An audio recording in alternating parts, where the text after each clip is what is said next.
one has done more to lead this shift in consciousness in public and private life at the highest levels of power and at the grassroots around the world than our next guest. He needs no introduction. I think he's got 187 books. They cover the range from the most detailed analysis of the brain to the broadest and most comprehensive view of science and consciousness, metaphysics, Christianity and Judaism and Islam and Buddhism and Hinduism, a real true Renaissance human of the consciousness revolution. Welcome to the great Dr. Deepak Chopra. Welcome, Deepak, and thank you for being a co-founder, literally, of this event and of all of this work over your lifetime of service. It's a privilege. You want to tell us, you have been telling me, and I think telling many other people, that at moments of great disruption, and dare I say, moments of great pain, a new story may be emerging. How do we begin to even write the first sentence? Imagine we're opening the book and it's the new story. How do we take out our pen and imagine what's happening next? Well, the new story is that we can collectively dream a new world into reality, a world of social justice, economic justice, sustainability, and well-being, and joy, and happiness, and health. That is the opportunity for the new story. What we're going through, Tim, right now is a grieving process because we took existence for granted. And, normally people don't take existence for granted until they have a crisis. They get old, infirm, they're faced with a cancer, death, or whatever. But right now, everybody is questioning what happened. We took existence for granted. So there is existential anxiety. There is suffering, and there's the fear of death, and there is grief. And when people have grief, they go through certain stages. First, they feel victimized. That's why me? Well, in this case, it's everyone. It's not just me. The second stage is there's anger and resentment and grievances and frustration. And then people get ultimately almost helpless and resign. And then something magical happens. If you surrender to this whole grieving process, there is acceptance.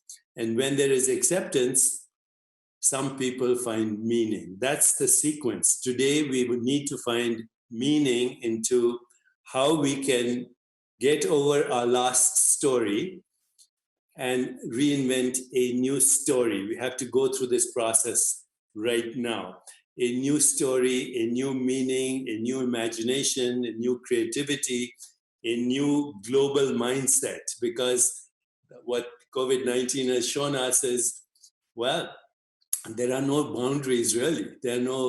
All boundaries are artificial. Even our technology is showing that no boundaries are real. So right now, it is us who need to notice that this moment of disruption is not only a death, but an opportunity for emergence and resurrection.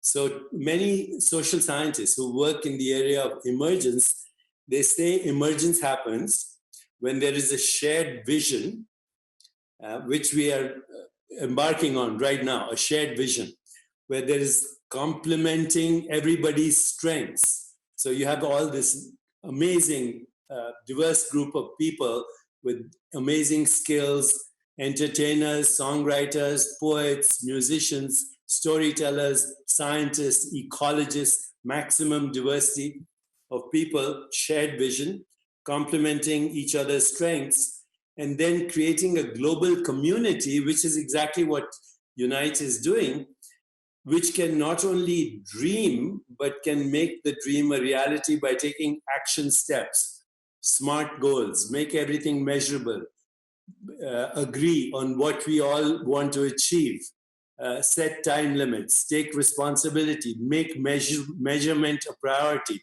So the one mantra right now should be love in action. That's all. Okay, you talked, Tim, about social emotional intelligence. Starts with empathy, feeling what others feel. Moves to compassion, the desire to alleviate suffering. And once that happens, love emerges spontaneously as an expression of unity consciousness, not just a sentiment, but the ultimate truth at the heart of creation, which is unity consciousness. And when we take love and put it into action, anything can happen. We can create a new story. Love in action. Love without action is meaningless. Action without love is irrelevant. But when you have love in action, miracles will happen. And this is what we're going to do with the call to unite. That one mantra, love in action. What can you do? How can you be the change that you want to see in the world? Peace can only be created by those who feel peaceful. Love can only be shared by those who have loved. So right now, in the words of Mahatma Gandhi, we have to be the change we want to see in the world. There's no other way. We cannot depend on governments. We cannot depend on businesses, because governments and businesses are a reflection of ourselves. So right now, when we come together in this spirit of shared vision, complementing strengths, emotional and spiritual bonding, then anything can be achieved. In the Eastern wisdom traditions, they say you need three things. Now, I'm going to use esoteric terms, but it doesn't matter. The first is refuge in the Buddha, which is a metaphor for expanded consciousness. That's all it is. So refuge in expanded consciousness. Second, refuge in the Dharma, a higher calling, refuge in a higher calling, which goes beyond our selfish needs. And finally, refuge in the Sangha. Sangha is the community. And we are creating this global community of shared vision right now, taking refuge in higher purpose. Each of us at this moment needs to be a leader in our personal life, a leader in our families, a leader in our communities, a leader in our countries, and a leader in the world. And authentic leadership requires very few characteristics. Authenticity, don't pretend to be who you're not, be authentic. Integrity, live up to your promises. A higher calling, and taking total responsibility for our own well-being and the well-being of those that we care for, and even the well-being of those we don't share the same ideologies for. And so finally, I want to say right now that the most important thing we can do is to harness our love, our compassion, and our capacity for well-being. This also means taking time to rest, to sleep well, to engage in self-reflection, perhaps a little meditation and movement, and even yogic practices, healthy emotions like love, compassion, joy, equanimity, and basically asking each other, how can I help? If we do that, we can collectively move to that critical mass, so we can help create a more peaceful, just, sustainable, healthier, and joyful world. A new story, a new imagination, a new creativity, and you have all the people right here to do that. So that's all I have to say. I hope everybody watched, because there was no note. I hope everyone was watching, Deepak. There was no notes in front of him. There's no teleprompter.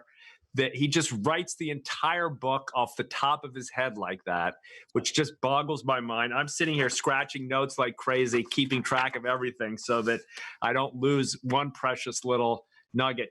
Deepak, just one question. You use this very powerful language that comes largely from the Eastern traditions. For some listeners, they may be listening with an African mindset. They may be listening with a Christian mindset. They may be listening with a Jewish mindset, Muslim mindset.